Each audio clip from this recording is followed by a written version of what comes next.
All right, Kelly, you think we ought to get started? Yes, ma'am.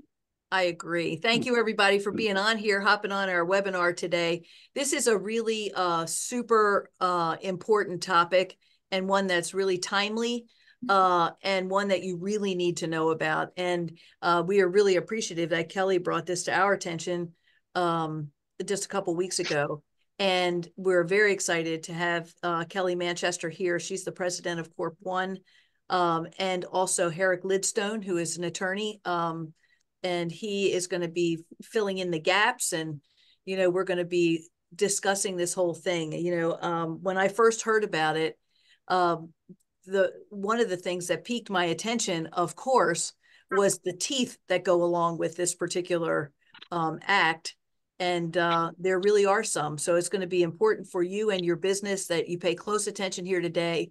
Mark the deadlines on your calendars and get your information in as soon as you can. So without further ado, Kelly and Herrick, I'm going to let you take it over. And thank you so much for doing this for us today. We appreciate it. Thank you, Dina. As you're right, this topic is extremely timely and extremely important for every entrepreneur, every small business in America.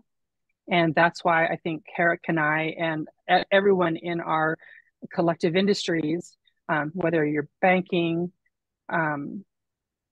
registered agent like I am, law like Herrick and Arlene are, tax like the CPAs from Forecasting, et cetera, are. Hopefully, small business owners are connecting with one of those professionals multiple times a year because of situations just like this. So this is something that has been in the works for years, back from even 9/11, I would say, and finally came into law in January, known as the Corporate Transparency Act. And the short of it is most small businesses must file a report with the US Department of Treasury, Financial Crimes Enforcement Network, and I apologize for the big terms, FinCen for short, FINCEN, identifying who the owners and those with substantial control over any small business. You have to file once. It's free. It's on the US Department of Treasury's website. It's not really that big of a deal, but nobody knows anything about it. And there are serious consequences and fines for those who knowingly neglect to file. The idea is to go against the money launderers, the bad guys, those forming little mom and pop LLCs to hide payments, to hide money, to hide trafficking. And as we all know, Delaware LLCs do not file annual reports. And ownership information, even for corporations, isn't on public record with the Delaware Division of Corporations. So law enforcement keeps coming to registered agents and to the Department of State, trying to find ownership information on who owns all of these little mom and pop LLCs, because that's where the bad guys hide. So now they have teeth. Now they have federal legislation enacted that allows them to collect ownership information. We heard that there's a $2 to $3 trillion of bad money laundering happening across the world. And this is the United States part, something that European countries have already enacted and have been doing for a while. This certainly doesn't come without its adjective just went out of my head. Those who are fighting against it. Go ahead, Herrick. I might add just a little bit of background, and Kelly's right, it's been coming for quite a while. It really started in Europe with what the Europeans refer to as the GATF. In English, it's the Financial Action Task Force, the FATF. And they have been pushing on the United States to provide that sort of information for quite a while. There were some complaints in the early 2000s, as Kelly mentioned. And finally, it developed into this Corporate Transparency Act, which was part of the National Defense Authorization Act, adopted in December of 2019. President Trump at the time vetoed it. The House overrode the veto on January 1st, 2020. The Senate overrode the veto. It was supposed to become effective January 1st, 2021. 3 years later, on January 1st, 2024, they finally did. FinCen spent a lot of that time proposing and adopting rules. Unfortunately, from my perspective as a lawyer knowing something about securities law and a little bit about tax law, the people at FinCen who wrote the rules and adopted the rules, the people who wrote the act to begin with, have absolutely no idea how businesses operate, how the securities laws operate. They could have very easily used securities law terms to define these people. They chose not to. As Kelly will get into, beneficial owner includes not only people who own something, but people who don't own anything if they have any control. Why? Securities laws have for years had the difference between a beneficial owner and an affiliate, a control person. Those would have been great things and would have made it clear. There are so many issues that should have been addressed, but because the people who were involved in the legislation and involved in drafting the rules have absolutely no clue, they didn't address a lot of these things. Yesterday, I was asked a question, well, what about Social Security numbers? If I'm got an LLC that's a disregarded entity for tax purposes, I don't need to get an EIN. I just put it in my Schedule C. Do I have to get an EIN? Well, if you read the rules, yes, you do, even though you don't need it for any other purpose. Can you get away without it? Perhaps, but we will see. Is the best I could offer. Kelly, I'll leave it back to you. So luckily, our respective organizations and industries have been able to meet with FinCen representatives multiple times over the last year. And what they tell us is this isn't the law we wanted, it's the law we got. So like many state and or federal legislation, excuse me,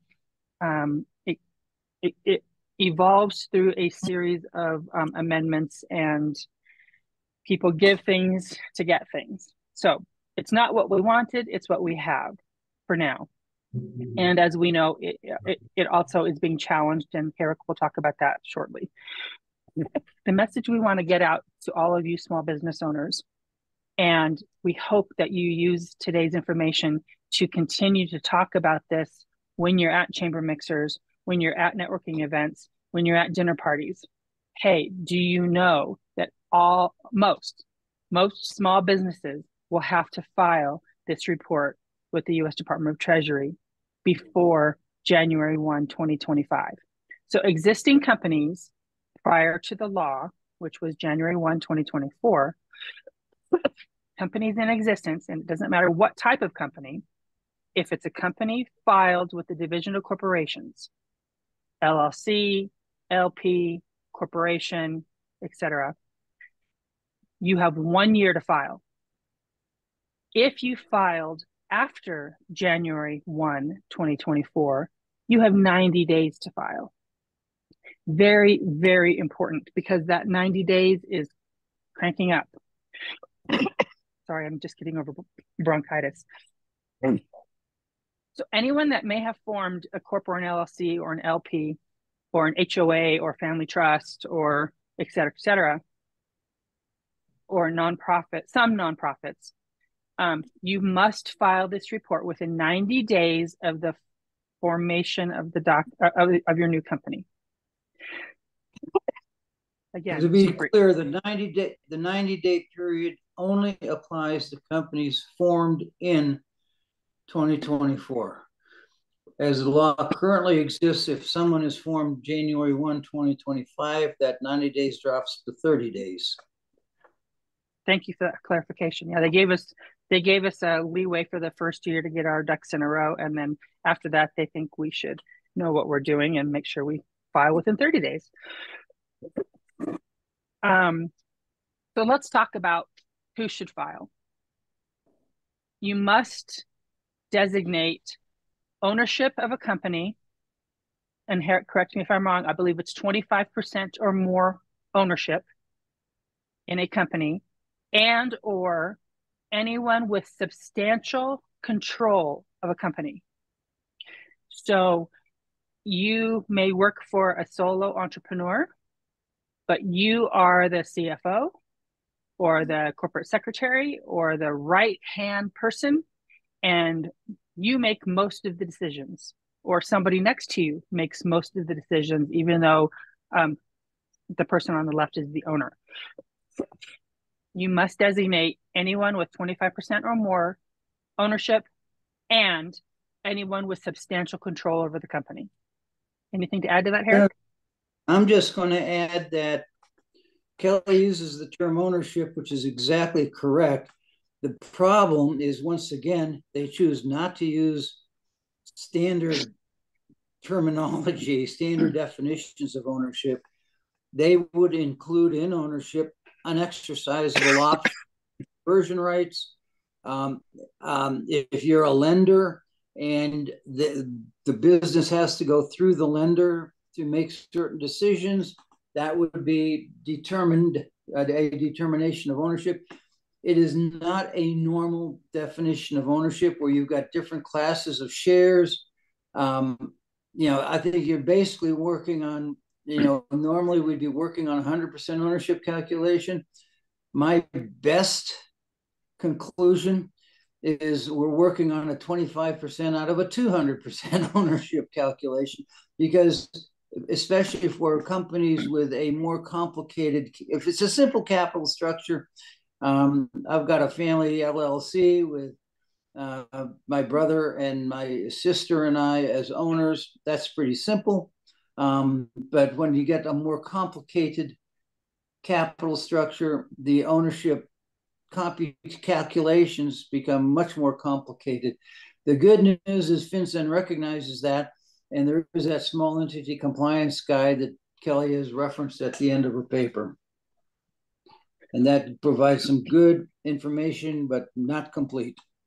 Herrick makes excellent points in that if you are not within the cookie cutter box of the mom and pop corporation, the mom and pop LLC, if you are anything more complicated than that simple cookie cutter box, then you definitely must see your attorney, because your attorney needs to help you make that reference or recommendation whether or not who should file and who constitutes the owners. So let's think about an HOA, right? A homeowners association. Let's think about nonprofits. Unless you are a 501c3, you must file. Just being a nonprofit does not exempt you from ownership. I would add one thing to that, because of course, FinCen and caters to the political organizations under 527, and those two are exempt. But the big point Kelly's making is homeowners associations, of which there's millions around the country, are 528 nonprofits, and those are not exempt entities. And each homeowner will qualify as an owner of that HOA. So can you imagine? Yeah, and the question is whether you're a 25% owner. So at least in my case, with 120 homeowners, the management company is probably a reporting beneficial owner, even though the management company owns absolutely nothing. And that would because they have substantial control. They have substantial control. The president probably qualifies as a beneficial owner reporting person because he's got the control. Board of directors may or may not. It's a fact issue. And again, they did not make it easy. No.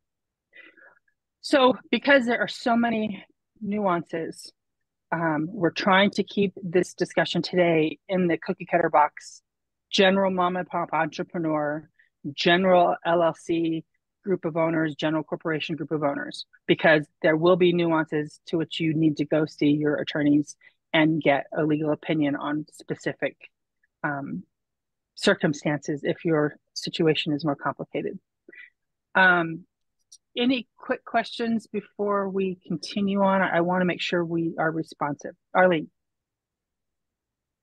So what if someone had formed an entity 3 years ago and they just stopped paying their franchise tax and it's technically defunct? Do they still have to file?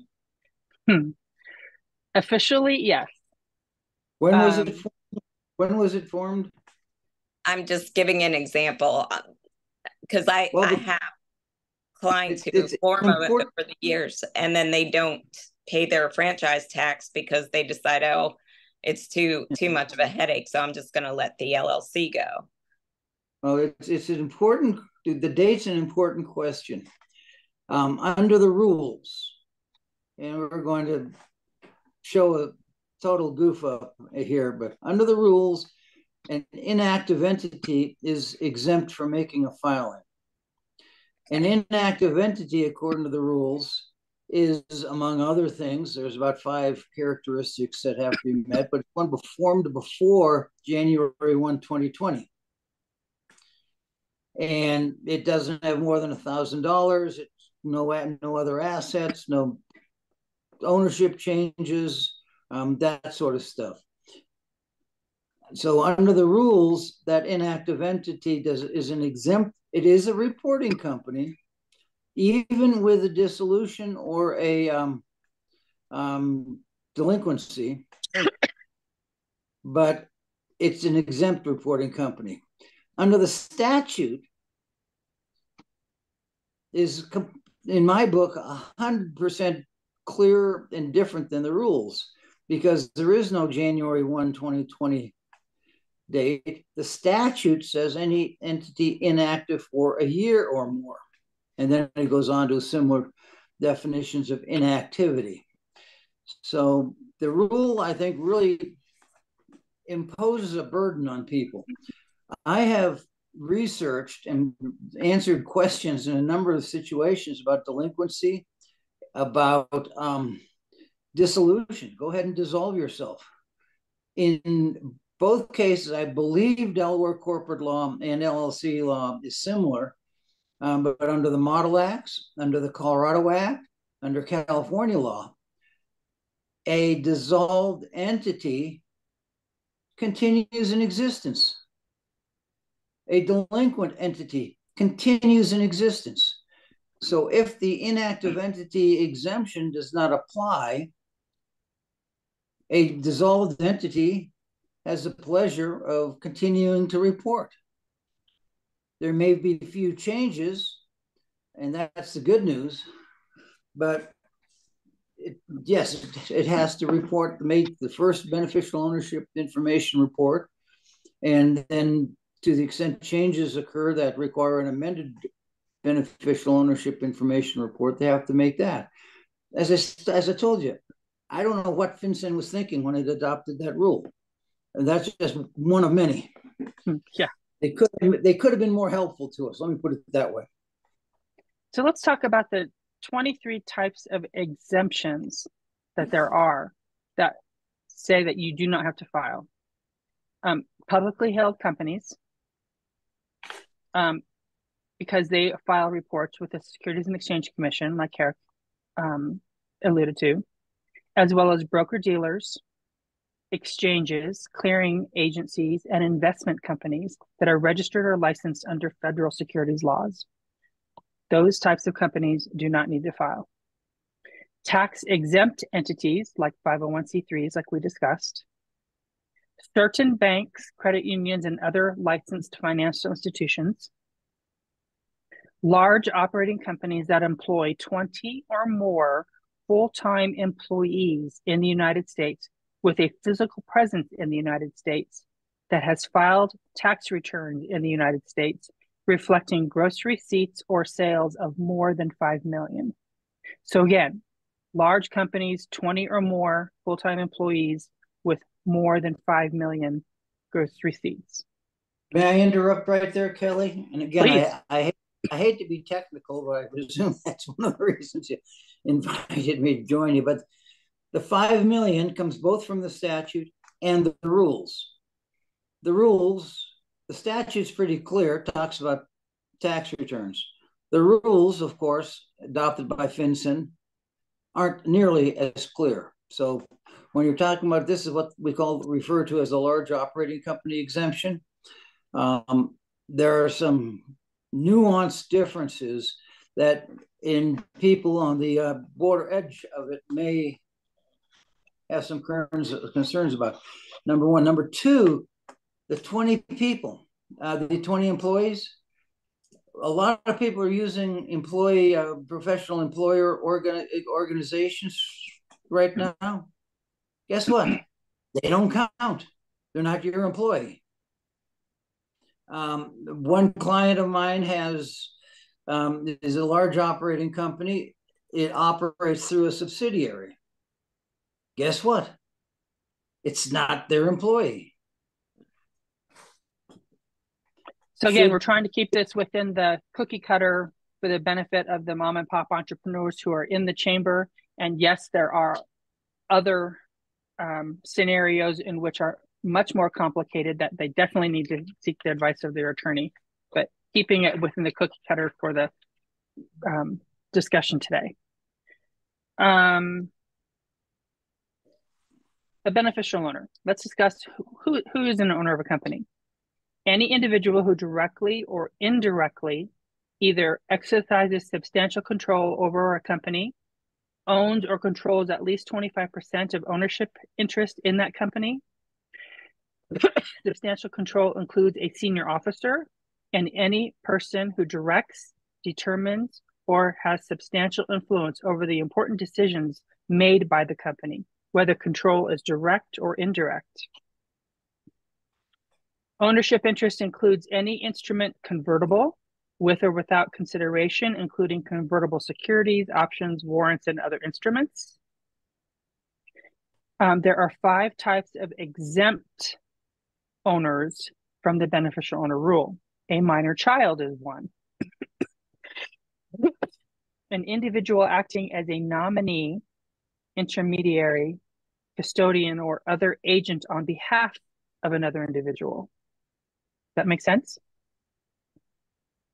An employee of a company acting solely as an employee and who is not a senior officer. An individual whose only interest in the company is a future interest through the right of inheritance. So let's talk about how you file. It's a simple report, probably even less complicated than the annual report you file with the Division of Corporations. You go to the FinCen, FINCEN.gov website. Nice, easy little link at the top says file your beneficial owner information report. But it's going to want some information. I'm sorry for coughing in your ear. It's going to want personal information. Those in the legal, banking, and tax world call it PII. So this is a federal database accessible to only law enforcement and those who need access to it. That's a different Oprah discussion. But if I were a conspiracy theorist, I would say, what one database would I want access to or to try to hack if I were a Russian or Chinese hacker group? This one. So to file your report, you're going to have to identify and upload copies of your documentation, your identification. You can get around that by using a US passport. because a US passport does not have your blood type, your home address, and other personal identifiable information. So you can, similar to the TSA pre-check concept, use a US passport and get what's called a FinCen identifier. Anyone in the legal, tax, financial world that helps clients through this process absolutely recommend you use your US passport, obtain a FinCen identifier, which is just a number like your TSA pre-check number, that you then use that number to document that you are filing as a beneficial owner on behalf of a company, you are filing as someone with substantial control over a company, or you are filing as a third party helping one of those entrepreneurs. Bronchitis is a bad thing. Helping one of those entrepreneurs file their beneficial owner report. Eric, anything to add to that? Other than the complexities as you get bigger, no. I think you're absolutely correct. I got my FinCen ID on January 1st, 2024, right after it opened. So, as did I. I think I'm 900 and something. What are you? 631. You beat me to it, buddy. You beat me to it. So, but, can I ask a question? It's a simple filing, I would say. Nothing for a simple company without complexities. It's a simple filing for the beneficial owner report. It's a 5-minute application for the FinCen ID if you're slow on the computer. Can you put the website to get that on the chat so people can get that? I absolutely will. Thank you. Any questions about FinCen identifiers and why to use them? Go ahead, Phil. Yeah, I got a notice about this thing either late December or the early in January. So I went on and I've done my 2 corporations. I still have my 2 LLCs. And I'm advising the realtors because we got a bunch of, realtors that own offices, own companies, whatnot. And then our attorney told us that there was a court suit in Alabama. Yes. That pretty much stayed all of this. No. Go ahead, Eric. Northern District of Alabama issued an order a judgment in order in a case brought by the National Small Business Association and one of its members. The court made 2 findings. Number 1, it's unconstitutional. The Corporate Transparency Act is unconstitutional.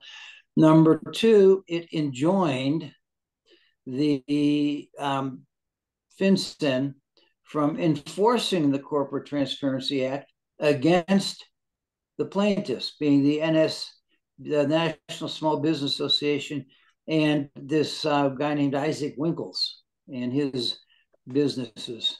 So it's a very limited order. The order came out on Friday, March 1st, as I recall. On Monday, March 4th, FinCen issued a press release and said that they were not going to enforce it against Winkles, the NSBA, or members of the NSBA as of March 1st, 2024. Everybody else remains subject to the order. FinCen, the Department of Treasury, has appealed to the 11th Circuit. I think that appeal was filed on just a short time ago, March 11th or March 12th, something like that. And for those who know appeals, it can go on for 2 years, whether the 11th Circuit Court of Appeals issues any preliminary orders broadening or eliminating the injunction is a question to which I have no answer. Stay tuned, I guess I would say. But I saw one person yesterday who suggested in a post that companies still have an obligation to file within 90 days of their formation in 2024. But if you're a 2023 or before company, you may want to wait till the end of the year and just see what if the courts do anything. And there's nothing wrong with that advice. I am personally of the belief that you're going to be filing anyway, so you might as well file. But yes, that is pending. There's another case in Ohio that's seeking a broader remedy, but that just got filed in the end of December. And in early January, 2 cases in California were filed. People are trying to challenge the constitutionality. Yes, they do with any laws they don't like. Yes. Are they going to win? A, I'm not a litigator. B, based on my understanding of the Constitution, I don't think so. At the end of the day, even our current politically oriented Supreme Court is likely to find it to be constitutional. So Herrick makes an excellent point. We as an organization and an industry are recommending that people wait until the kinks get worked out of the system and to wait and see how all of these court challenges work out. So that's all fine and dandy for all of us who have companies that have been in existence before January 1st. The important thing to note there, if you did file after January 1st, 2024, you must file within 90 days. So you do not have the luxury of waiting till the end of the year. Go ahead, Arlene. I have one more question. So say there was a company formed prior to January 1 of this year, but they transferred some of the ownership interest this year. Does that make them subject to reporting within the 90 days because the change was made this year, or do they still have till the end of this year? No, you must file within 90 days of any change. Okay. That's what I thought, but I just thought I'd get some clarity. Mm-hmm.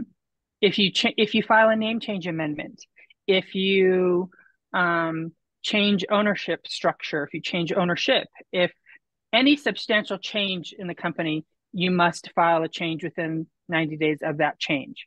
Okay. And let's also discuss both from the beneficial owner report requirement and the FinCen identifier requirement.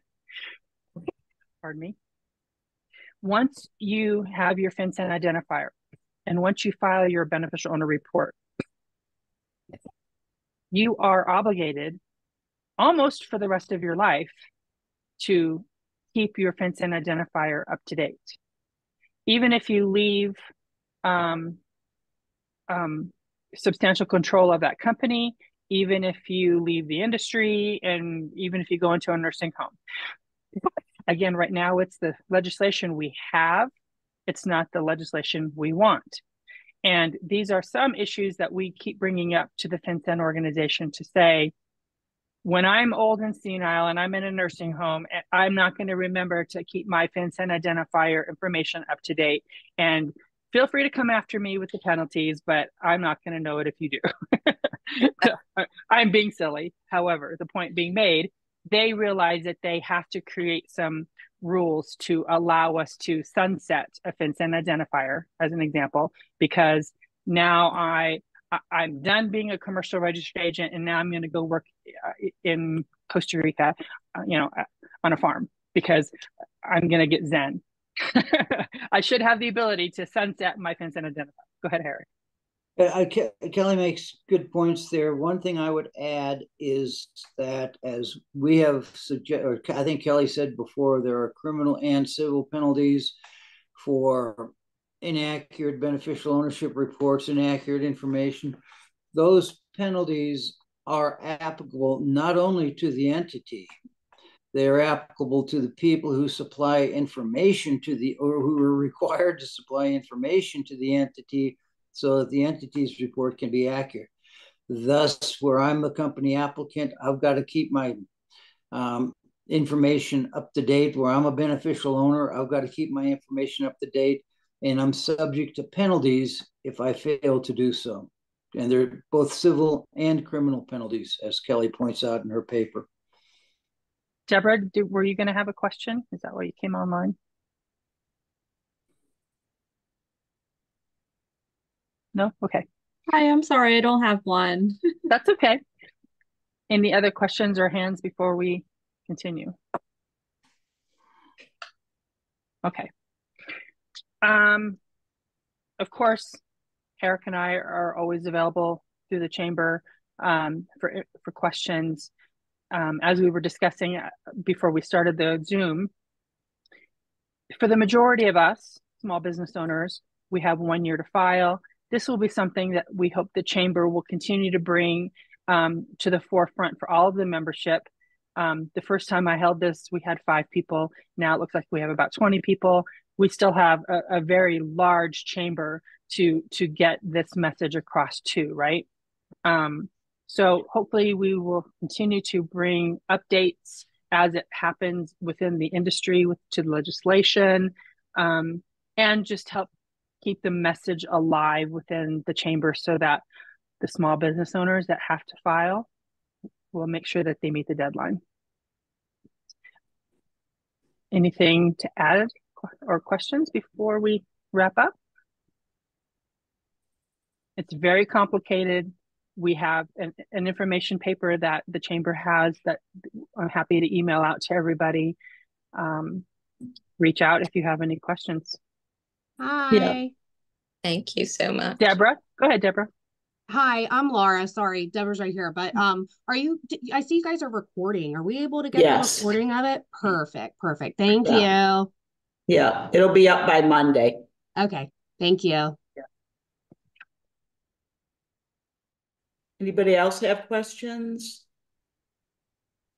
So my recommendation to leave today is go get your FinCen identifier if you have to file on behalf of a company, or if you're filing as a third party for clients like Arlene May and Herrick, and a banker or a CPA or any attorney may be filing on behalf of one of their clients. Get your FinCen identifier and use your passport to do it, not your driver's license. Yeah, and I'll email out to everybody on Monday when the recording's up, the link to the recording and the flyer. And thank you, Kelly, and thank you, Herrick. It was very interesting. Thank you, guys. It was very helpful. Tracy has her hand raised. Oh. Thank you. So I work for a 501c3 and it sounds like we are exempt, but is there anything that we have to say that states this organization is exempt and prove that to them? Eric? No. Have to? No. If you decide for whatever silly reason to file a beneficial ownership information report, there's a box to check that says you're exempt, but why would you do that if you don't have to? Right. Okay. Thank you. For everyone else, if you are unsure if you should file, better to file and be clear than not file and be subject to civil and or criminal penalties. So I do have one more question, because you kept saying LCC Corp. LLC. If you're a small business, one person owner, you still have to do this, correct? If your company is on file with the Delaware Division of Corporations, it's specifically excluding sole proprietors that are not filed with the state. Is that correct, Herrick? That is correct, and is whether you're a corporation which files with Delaware and every other state, an LLC which files with Delaware and every other state, a cooperative that files something with the Secretary of State. Those are reporting companies. There are a small group of entities, and it doesn't matter whether there's one owner or thousands of owners. It's still a reporting company. The next question is whether the reporting company is exempt, and that we just talked about a little bit. But there are a couple of entities that are not reporting companies because they make no filing. And think of a general partnership. It makes no filing. It's just an association of two or more people carrying on a business. If they register as an LLP, a limited liability partnership, there are arguments. I have been in arguments with very good lawyers who agree with me whether an LLP has to be a filer, because it is changed from the GP that it started off life as. I believe that does not make it a filer, because if you look at the statutes, the LLP is the same entity as the GP. Again, I've had arguments both ways with very smart lawyers who disagree with me. Sole proprietorship.